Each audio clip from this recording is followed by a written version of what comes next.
evening, Simon here, Explosive Action, with another DVD, Blu-ray and VHS update. Hope you all have enjoyed watching my Sci-Fi Channel and Asylum Films collection overview, which I did a few days ago. Certainly something different from me there than my usual updates, but here we are again with a usual update.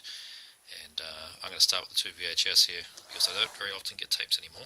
The first one is The Fighter, starring martial arts champion Julian Chi. And I know very little more about it. It's actually not on IMDb, this one, though other films of this director and star are. Yes, that's right, he stars and directs. Doing a bit of a Google around, it seems that there's not many copies of this film. This Australian tape is definitely one of them, but I don't think there's many others. So, yeah, not too sure what I'm going to get with The Fighter, but I really wanted to give that a go.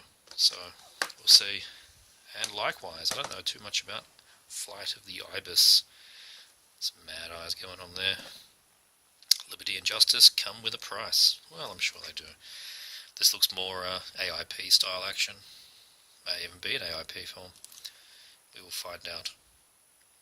But it looks trash-tastic to me. Explosions. Hopefully, lots of explosions. And now onto the Blu-rays and DVDs. We'll start from the top here. I'll put them on the side so you can't immediately guess what I've got. I picked up The Lair of the White Worm, Vestron number 6. Been enjoying these Vestron series. They've been putting out some good stuff, and some things like Chud 2. But also some good stuff as well.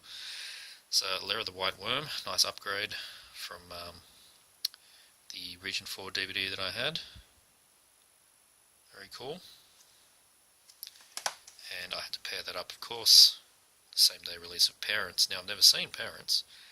I know there was one of those multi-DVD sets from a few years back, but I never picked that up. And I'm glad that I didn't, because now I can see this film for the first time on Blu-ray. And there used to be the Vestron VHS also had a local release here. Not all Vestrons had local releases under Vestron. Like, I don't think Lair of the White Worm had a local Australian VHS release under that brand, but Parents definitely did.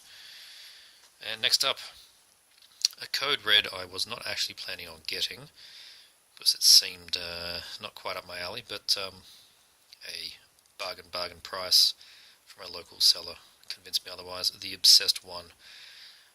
From what I understand, this cover is a complete lie, and there's not much in the way of possessed horror at all. But hey, he looks like he's having a funky good time, so I will check out The Obsessed One. The last of the Blu-rays, Chuck Norris's Eye for an Eye. This is just one of those lucky on eBay at the right time deals. Brand new, sealed from a local seller for $10, free shipping. Can't argue with that for a Region A Blu-ray in Australia. And a nice upgrade there as well. Onto the DVDs, Tiger Claws 2. This is the local grey market release. It is, in fact, a direct port of the Platinum, which is the very hard to find Region 1. So much so, and this is pretty funny, they've obviously stolen the cover, badly placed a ratings advice, but the spine... Now, this film in Region 1 was in one of those oversized jewel cases, and just had sort of this text shining through, and they've just put more white around it. It's like the laziest redesign I've ever seen. It even has the Canadian shipping address, company address on the back there, which is obviously not the case, is it? But anyway, I popped it in. It's a pressed disc. It's the exact same transfer, which is, acceptable. It's full screen and sharp. It's not a VHS rip. So, look, I don't usually recommend people picking up these grey market things, but if you want to see the film, then, well, it cost me $5, and see what it costs you. Azumi 2, sequel to Azumi, of course. I lucked upon this one as well in a trade. I don't often see this Eastern Eye edition floating around. Haven't seen the sequel before, so that's pretty cool. I enjoyed the first one. Next one, Takeshi Miike, or Mike, No one's ever sure how to say that surname. I'm certainly not. So I usually say Miike.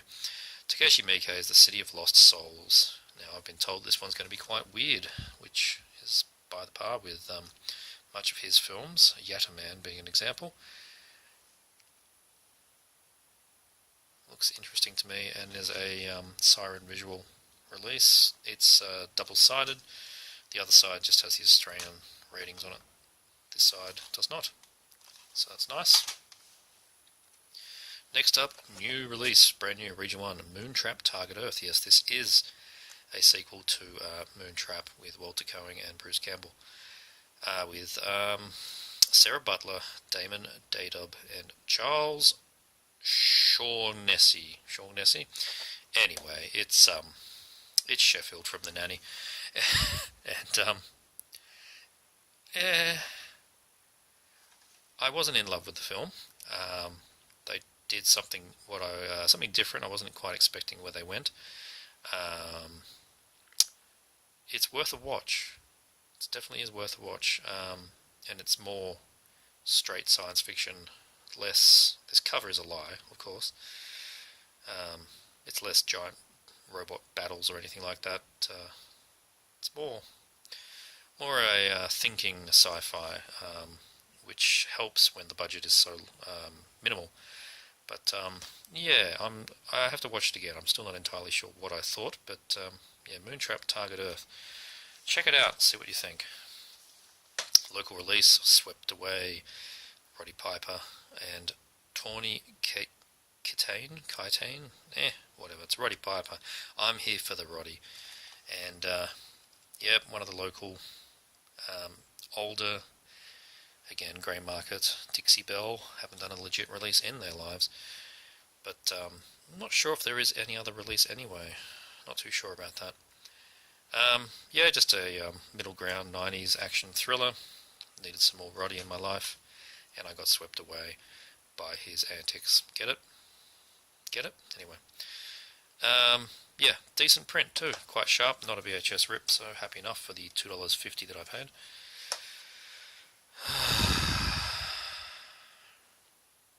Yeah.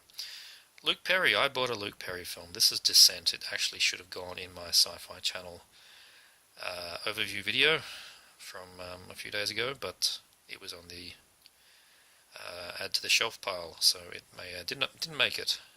And what a shame that was, because it was such a wonderful, wonderful film. Yeah. Descent.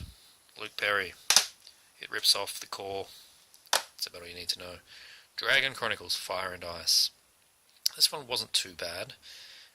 John Rhys Davies was in this again. He's in like 18 different Sci-Fi Channel Dragon films. It's quite funny. Seems to be his thing. Yeah, not too bad really, this one. Better effects than most. The dragon design was actually pretty interesting. Certainly looked like quite a menacing dragon. And yeah, you know, your usual kings and knights and dragons kind of thing. So yeah, certainly not bad for the couple of bucks I paid. Talos the Mummy. I remember when this DVD came out, and of course I looked at it and I was expecting to see Brendan Fraser mummy kind of things. Certainly tried with his cover, didn't they? Obviously I know it's not. Jason Scott Lee and Christopher Lee having a minor role. A early Australian DVD as well. Old Ratings logo. And it's quite a long film actually. It's, what is it, like 115 minutes. Quite long for what you think you're going to get here. It's not the trashy mummy film you're probably expecting. It's definitely more of a horror in there, so yeah, better than you're expecting, as opposed to Skyscraper. And then Nicole Smith, Skyscraper. The Region 1 PM Entertainment disc here, which is actually an upgrade for me. Yes, I have now owned Skyscraper twice. That actually happened. The other copy I had was the local Payless DVD that had To the Limit, another one of her films, sandwiched onto a single-sided, single-layer disc and looked like crap. And I really needed to upgrade my Anna Nicole Smith library. I don't know what I'm doing anymore. Anyway, Die Hard in a Skyscraper. It's actually not too bad, and you see boobs. Gleaming the Cube did Christian Slater in a skateboarding action film. Yep, I don't know why I did it. No, I do know why I did it, because this DVD is bloody rare, that's why I did it. And I did want to see how Point Break on a skateboard went, so Gleaming the Cube. More Righteous Fu with Blood Brothers.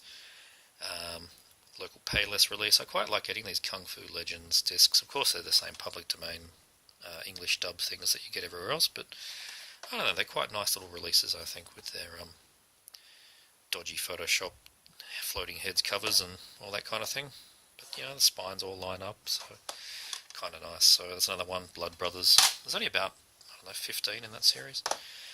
The Protector. I didn't know anything about this when I found it. Just another movie with a cool actiony name and the dude with a gun on the cover. And yeah, it's got Lee Majors, so that's got something for it. I don't even know who the company was that put this out. HCG. Who the hell are they? No idea. Anyway. Yep. Action thriller from Brett McCormick. And I did look it up, what else he'd done, but I've probably forgotten. It was nothing too exciting anyway, so see how we go with this one. The Protector. And lastly, that teetering pile, the one I'm most happy about getting is the Fortune Star box set of the Better Tomorrow trilogy, Chow Yun-Fat. Yes, quite hard to find. I literally lucked upon this in a Sydney city store. Somebody traded it in and I picked it up for, I've still left it on there actually, $35, which I'm pretty happy about. That's about 25 US current exchange rate. So yeah, you get the two A Better Tomorrow trilogy films. I'm not going to get that out one-handed, am I? And the third one, which is in name only and does not star Chow Yun-Fat, but you get the first two. And the third film I'll watch one day. But anyway, this is the way to see them. Anamorphic, subtitled. Unlike the really shitty, I'll see if I've got it here actually, the real shitty local release, which has gone promptly into my get it out of here pile. This is the local A Better Tomorrow 1 and 2 set, which are maybe widescreen, but they're non-anamorphic and they are dubbed. So, that's this update. I hope you all enjoyed. See you next time.